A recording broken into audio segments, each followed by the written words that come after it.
جادوگروں نے موسیٰ جو تھا فرعون اس کے کہنے پہ جب رسیاں پھینکی تھی تو وہ چھوٹے چھوٹے سانپ بن گئے تھے. تو جناب موسیٰ نے عصا پھینکا تو ان سانپوں کو کھا گیا. تو اب جب وہ کھا گیا تو وہ جو جادوگر تھے وہ ایمان لے آئے. وہ جتنے بھی بڑے ٹاپ کے جادوگر فرعون نے بلائے ہوئے تھے کہ آج میں نے یہ جو اللہ کی توحید کا دعویٰ کرتا ہے کہ اللہ کی توحید کی طرف بلاتا ہے اور نبوت کا دعویٰ کر رہا ہے, اس کو میں نے جھٹلانا ہے. اور نبی اور امام کی پہچان یہ ہے کہ وہ معجزہ نما ہوتے ہیں.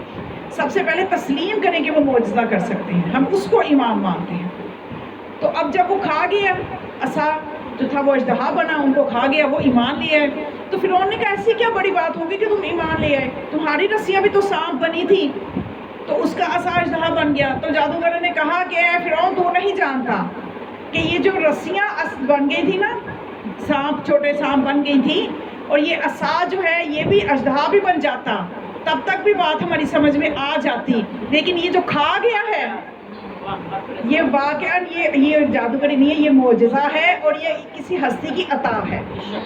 یہ بغیر اللہ اکبر, نعرہ تکبیر, اللہ اکبر, نعرہ رسالت, یا رسول اللہ, نعرہ رسالت, یا رسول اللہ, نعرہ حیدری, یا علی, حیدری, یا علی, نعرہ سلمان. اللہم صلی علی محمد وعلی محمد. تو بس مولا کائنات کے پاس پوری کتاب کا علم ہے, اور ولایت اور تصرف علم کے ساتھ ملتا ہے. جیسا کہ وہ آصف برکھیا کا واقعہ آپ نے دیکھا کہ اس میں اس نے کیا کہا تھا کہ جن نے کہا تھا نا کہ میں ایک لمحے میں آپ کو یہ لا دوں گا تخت بلقیس, تو جو وہاں پہ ان کا جو وسیع تھا جناب سلیمان کا, اس نے کہا تھا کہ میں اتنے کم وقت میں لے آؤں گا کہ قبل ان یرتد الی فقط ترفق کے تو بھی آنکھ بھی جھپکے گا تو میں لے آؤں گا. کیوں؟ اس لیے کہ قرآن کہہ رہا ہے ومن عندہ علم من الکتاب, اس کے پاس کتاب میں سے علم تھا. یعنی دیکھیے تخت بلقیس لانے کے لیے طاقت کی نہیں, علم کی ضرورت ہے. اور یہ طاقت کے بل بوتے پہ دعویٰ نہیں کیا جا رہا, قرآن کہہ رہا ہے علم کے بل بوتے پہ کیا جا رہا ہے. تو اس کے معجزات اور تصرفات کا کیا کہنا, جس کے پاس پوری کتاب کا علم ہو, جس کے بارے میں قرآن کہے ومن عندہ علم الکتاب, اس کے پاس پوری کتاب کا علم ہے. تو یہ وہ علم ہے کہ جو مولا کائنات کی اس دنیا سے جب چلے گئے تو اب یہ نہیں ہے کہ آج ہم انہیں مشکل کشائی کے لیے پکار نہیں سکتے, ان کا جانا ہمارے جانے کی طرح نہیں ہے. بس میں آپ کو چھوٹا سا واقعہ زیارت بھی برآمد کروانی ہے, تو چھوٹا سا واقعہ کہ آج بھی مولا کائنات مشکل کشائی کر رہے ہیں. عبدالحسین امینی جنہوں نے الغدیر کتاب 11 جلدوں میں لکھی, جس میں مولا کائنات کی خلافت کے بارے میں تمام مسلک کے جتنی کتابیں ہیں, اہل سنت اہل حدیث سب کی کتابوں سے کئی ملکوں کا سفر کر کے سالوں اپنی زندگی کے صرف کر کے, اپنی جوانی صرف کر کے 11 جلدیں لکھی. اور ان 11 جلدوں کا سوچیے کیا اجر و ثواب ان کے لیے مولا کی نظر میں, کیا مقام ہوگا عبدالحسین امینی کا. تو وہ لکھتے ہیں کہ جب وہ یہ کتاب لکھ رہے تھے, انہیں اگر کسی حوالے کے بارے میں مشکل پیش آتی تھی تو مولا کائنات کی طرف سے رہنمائی ہوتی تھی کہ فلاں جگہ سے یہ کتاب فلاں کتاب خانے سے ملے گی. تو ایک بہت خوبصورت آپ کے ایمان کی مزید تقویت کے لیے بس ایک واقعہ جلدی سے بیان کرتی چلوں کہ اب یہ عبدالحسین امینی لکھتے ہیں کہ انہیں ایک کچھ حوالوں کی ضرورت تھی, مولا کی جو ہے خلافت بلا فصل ثابت کرنے کے لیے کچھ حوالے چاہیے تھے. اس کے لیے انہیں ایک کتاب زمخشری کی ربیع الابرار نامی کتاب کی ضرورت تھی. اور اس وقت اس زمانے میں اس کے صرف 3 نسخے تھے, ایک یمن میں تھا, ایک شام کی لائبریری ظاہریہ اس میں تھا, اور ایک نسخہ نجف میں تھا. اور نجف میں جو نسخہ تھا ظاہری یہی ان کے اپروچ میں تھا. یہ وہ جو عالم دین جن کے پاس نسخہ تھا وہ انتقال ہو گیا, اب ان کے بیٹے کے پاس پوری لائبریری اپنے باپ کی آ گئی. اب یہ گئے جا کے اس سے کہا کہ مجھے یہ ربیع الابرار دے دو 3 دن کے لیے. اس نے کہا کہ نہیں میں نہیں دوں گا. اب یہ عبدالحسین امینی نے کہا کہ اچھا چلو 1 دن کے لیے دے دو, نہ مانا.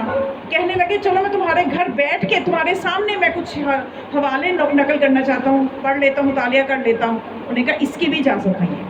پھر عبدالحسین امینی جو ہے انہوں نے ابو الحسن اصفہانی بہت بڑے اس وقت کے آیت اللہ تھے, مجھ سے تھے, ان کی سفارش ڈلوائی, پھر بھی وہ نہ مانا.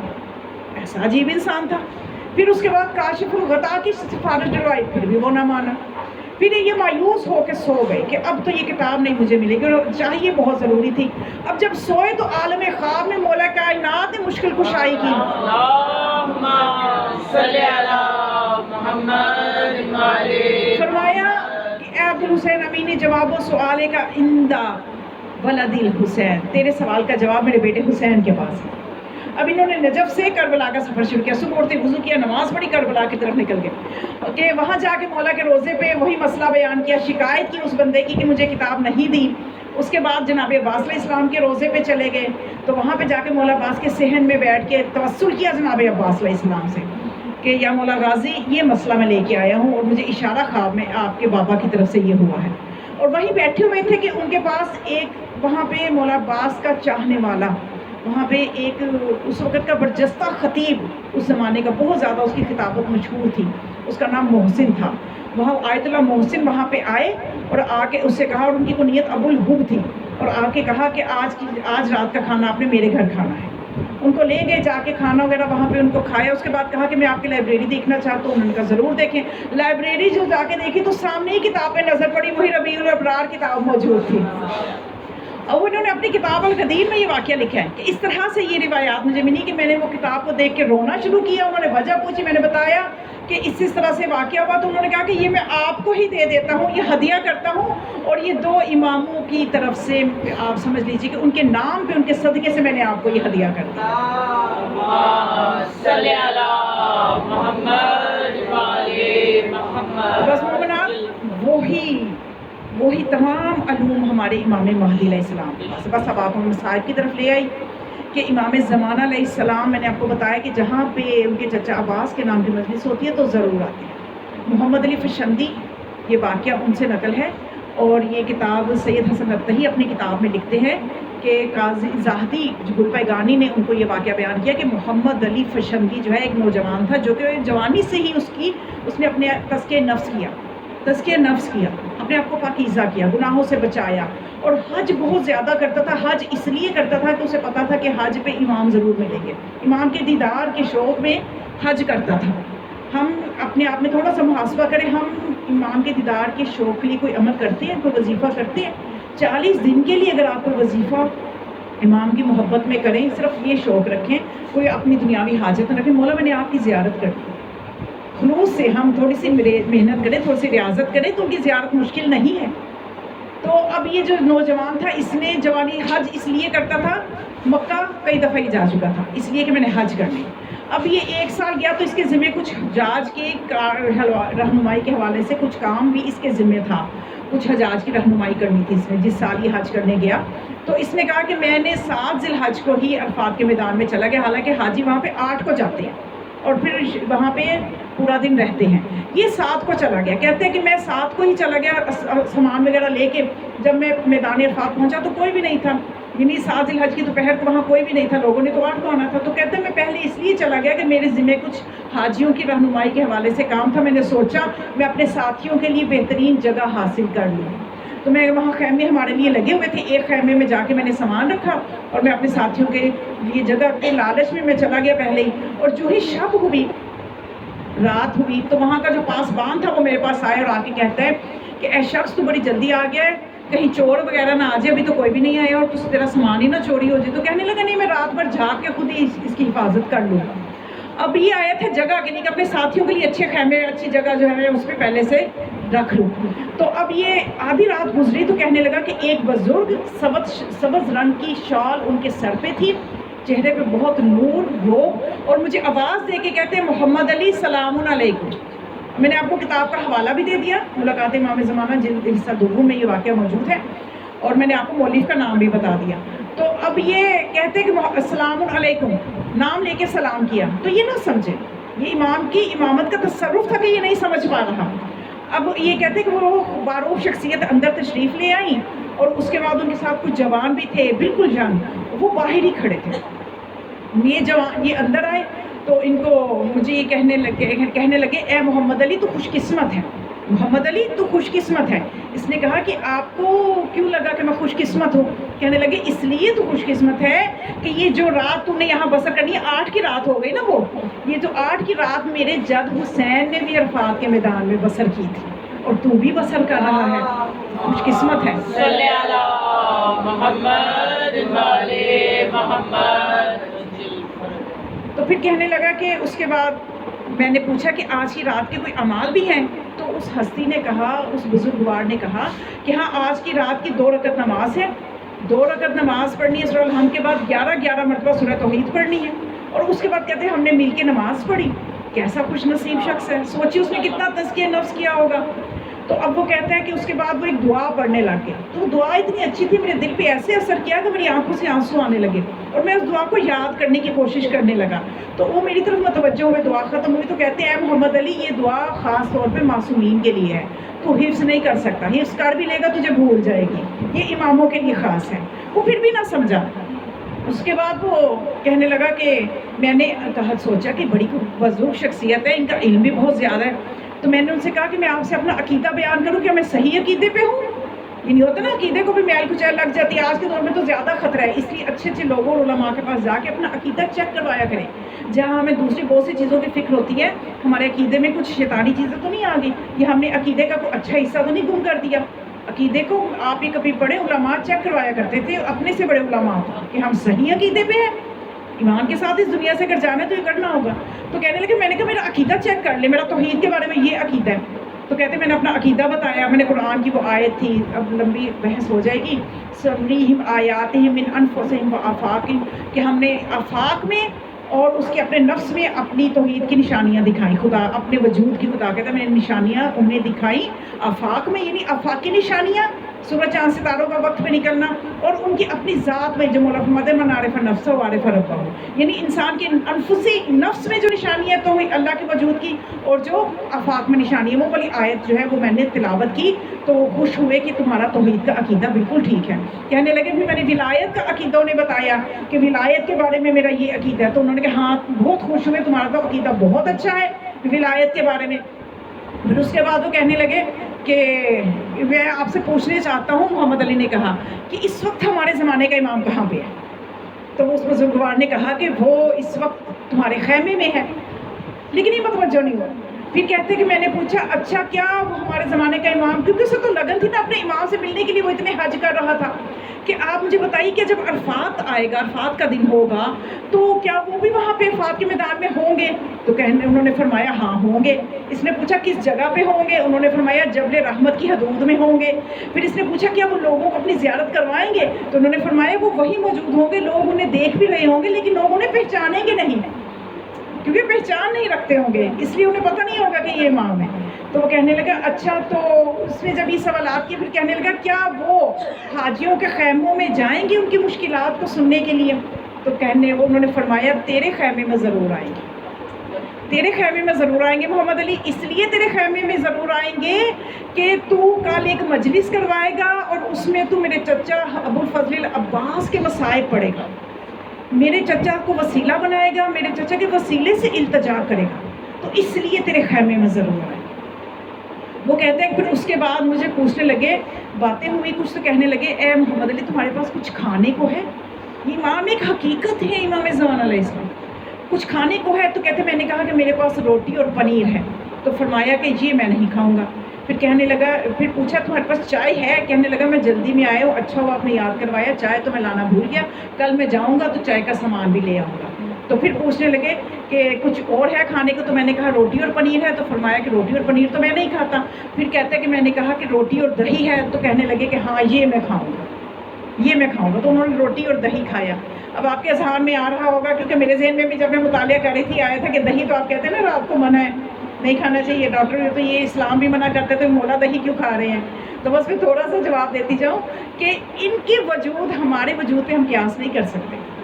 رسول خدا جزام کے بارے میں فرماتے ہیں کہ جس کو جو مجزوم ہو, جس کو جزام کا مرض ہو, اس سے اتنے میٹر دور رہو.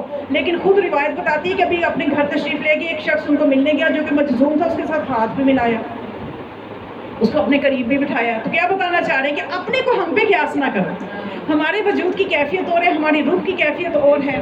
تو بس یہ چھوٹا سا جواب میں کہوں بچوں کے ذہن میں اگر آ گیا تو اب وہ کہنے لگا کہ اچھا. اس کے بعد وہ اٹھ کے جب انہوں نے وہ کھایا وہاں پہ تناول کیا, تو اس کے بعد وہ وہاں سے چلے گئے کچھ دیر کے بعد. تو کہتے کہ میں نے اپنے ذہن پہ وہ پردے ہٹے, میں نے کہا وہ یہ تو بغیر بتائے میرا نام بھی لے رہے تھے. اور جب معانقہ کہتے میں نے ان سے کیا تو ان کے دائیں رخسار پہ سیاہ تل بھی تھا, اس پہ میں نے ان کو بوسہ دیا. اور پھر وہ کہہ رہے تھے کہ جب انہوں نے یہ کہا تھا کہ اے محمد علی فرشندی میں آپ کو 100 ریال دیتا ہوں, میرے والد کی طرف سے ایک عمرہ کر ڈالیے. تو کہنے لگا، میں نے پوچھا آپ کے والد کا نام کیا ہے؟ کہنے لگے حسن۔ تو پھر میں نے پوچھا آپ کا نام کیا ہے؟ تو کہنے لگے مہدی۔ لیکن ان کو کچھ پتہ نہیں چل رہا، ولایت کی تصرف کی وجہ سے زبان اور عقل ابھی کام نہیں کر رہی۔ تو جب وہ چلے گئے تو پھر وہ ساری باتیں سوچی تو یہی تو میرے امام تھے۔ اب جب قافلے والے لوگ آ گئے تو قافلہ سالار جو دینی عالم تھے ان کو انہوں نے واقعہ بتایا، لیکن یہ نہ بتایا کہ وہ کل عرفات کے دن بھی آئیں گے، یہ نہ بتایا۔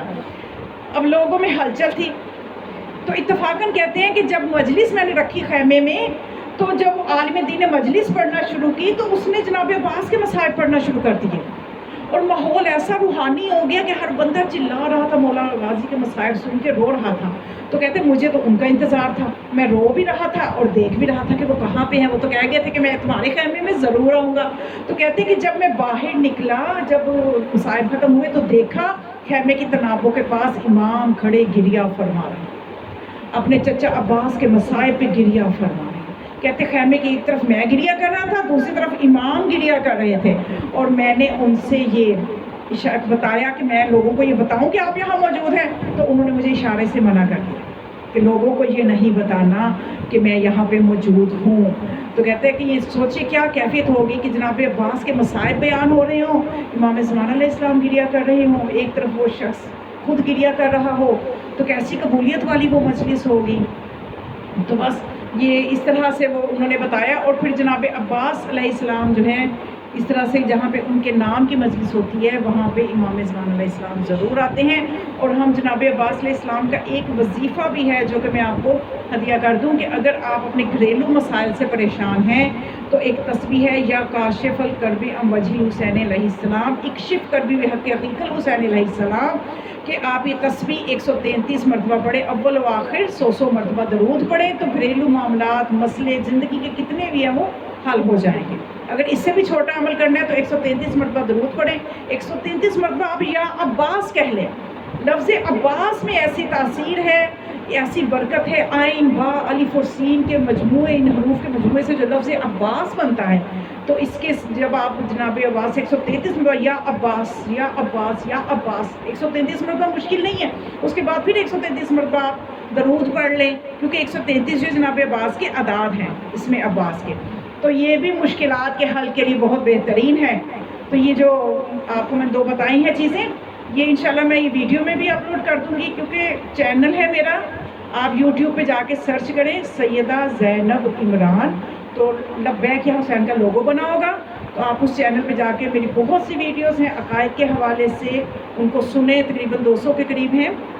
یہ مجلس بھی میں اس میں اپلوڈ کر دوں گی، اس کو بھی آپ اس میں جا کے بھی وظیفے کو سن سکتی ہیں۔ اس کے علاوہ بھی میں نے کچھ وظیفے بتائے ہیں، ان کو بھی آپ سن سکتی ہیں۔ تو اب یہ وظیفے جو جناب عباس علیہ السلام کے توسط سے جو ہم تک پہنچے، کہ جب آپ بہت سے معجزات ہیں مولا عباس علیہ السلام کے، اس وقت چونکہ وقت کے دامن میں گنجائش نہیں ہے، تو بس میں اتنا کہوں گی کہ جہاں پہ عباس کے نام کی مجلس ہو وہاں پہ آپ یہ تصور کر کے بیٹھا کریں کہ امام زمانہ علیہ السلام بھی وہیں کہیں ضرور موجود ہیں۔ اللہ ہماری مجالس کو اس قابل کر دے۔ جناب عباس علیہ السلام کی مصیبتیں ہی اتنی زیادہ ان پہ آئیں کہ جناب عباس کا روزہ ہے اور وہاں پہ مجلس ہو رہی تھی اور جناب عباس کے مصائب بیان کر رہا تھا عالم۔ اس نے ایک روایت پڑھی، روایت اس نے اس طرح سے پڑھی کہ میدان میں، کربلا کے میدان میں، جب جناب عباس کا دایاں بازو قطع ہو گیا، اس کے بعد بایاں بازو قطع ہو گیا، مومنات یہ جناب عباس کی مصیبت میں آپ کو بیان کر رہی ہوں، اور جناب سیدہ کو پرسہ دینا ہے، اس لیے کہ جناب سیدہ خوش ہوتی ہے کہ ان کے بیٹے عباس پہ بھی رویا جائے، جس طرح ان کے بیٹے حسین پہ روتے ہیں ان کے بیٹے عباس پہ بھی رویا جائے۔ آپ نے سنا ہوگا نا کہ ایک عالم دین جناب عباس کی زیارت کو بھی جایا کرتے تھے اور مولا حسین کی زیارت کو بھی جایا کرتے تھے۔ بیوی نے شکوہ کر دیا خواب میں آ کے کہ تو میرے بیٹے عباس کی زیارت کو نہیں جاتا۔ اس نے کہا اے میری شہزادی ہے، شہزادی کون ہے، میں جاتا ہوں آپ کے بیٹے، کہتے ہیں فرمایا کہ تو میرے بیٹے عباس کی زیارت کو کب جاتا ہے؟ بہت محبت ہے جناب عباس سے جناب سیدہ کو، تو جناب سیدہ کو آج ہم نے پرسہ پیش کرنا ہے ان کے بیٹے عباس کا۔ تو جب مولا عباس کا روزہ ہو، ان کے روزے کے صحن میں عباس ہی کے مصائب پڑے جا رہے ہوں، اور جب عالم دین نے کہا کہ جب مولا کے دونوں بازو قطع ہو گئے تو ایک سنسناتا تیر آیا جو کہ مولا کی آنکھ میں پیوست ہو گیا۔ نیچے ایک عالم دین مجلس سن رہا تھا، اس نے کہا کہ اے عالم یہ روایت غلط ہے، تو نے یہ روایت صحیح بیان نہیں کی.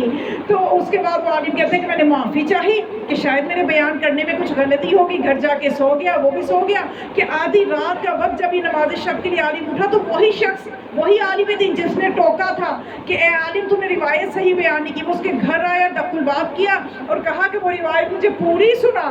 کہنے لگا پوری روایت, تم تو کہتے تھے وہ روایت غلط ہے. کہنے لگا نہیں, میں جب گھر جا کے سویا ہوں تو غازی عباس میری خواب میں آئے ہیں. کہنے لگے ہیں اے شخص تو کیا کربلا میں موجود تھا, تمہیں کیا پتا عباس پہ کیا کیا مصیبتیں آئیں, تمہیں کیا پتا عباس پہ کیا کیا مصیبتیں آئیں. تو کہتے ہیں کہ میں نے پوچھا مولا آپ بتائیے آپ پہ کیا کیا مصیبتیں آئیں. اب مولا عباس کے مصائب مولا عباس کے الفاظ میں ہی سنیے. مولا نے فرمایا کہ جب میرا دایاں بازو قطع ہوا, اس کے بعد جب میرا بایاں بازو بھی قطع ہو گیا, ایک سنسناتا تیر میری آنکھ میں لگا. اے شخص مجھے بتا اگر تیری آنکھ میں تکلیف ہو تو کیسے دور کرتے ہیں؟ وہ کہتے ہیں کہ میں اپنے ہاتھوں سے آنکھوں کو ملتا ہوں. تو آپ نے فرمایا کہ جس کے ہاتھ میں ساتھ نہ ہو. پھر اس نے پوچھا مولا آپ نے تیر کیسے نکالا؟ مولا نے فرمایا میں نے اپنے گھٹنوں کو اونچا کیا, سر کو جھکایا کہ میں آنکھ سے تیر نکال سکوں. کہ اتنے میں ایک ملعون نے سر پہ گرز مارا اور گرز اس طرح سے مارا کہ ہر طرف سے پھر حملہ, ہر طرف سے کوئی تیر چلا رہا ہے, کوئی پتھر مار رہا ہے. مومنات یہ جناب عباس اور مولا علی اکبر یہ دو شہید ایسے ہیں کہ بڑا سخت جملہ ہے روایت کا کہ جناب عباس کا لاشا زین سے زمین پہ سالم نہیں آیا بلکہ ٹکڑوں کی صورت میں. اور جب مولا عباس فرش کربلا پہ آئے اور جب مولا حسین علیہ السلام کو علم ہوا کہ میرا بھائی عباس مجھے سلام بھیج رہا ہے, تو جناب مولا حسین کس طرح سے پہنچے؟ فرمایا ان کا ذرا زہری آج میری کمر ٹوٹ گئی. ایک بھائی کے لیے عالم غربت میں جوان بھائی کا سہارا, ایک ضعیف بھائی کے لیے ایک جوان بھائی کا سہارا بہت بڑی نعمت ہوتا ہے.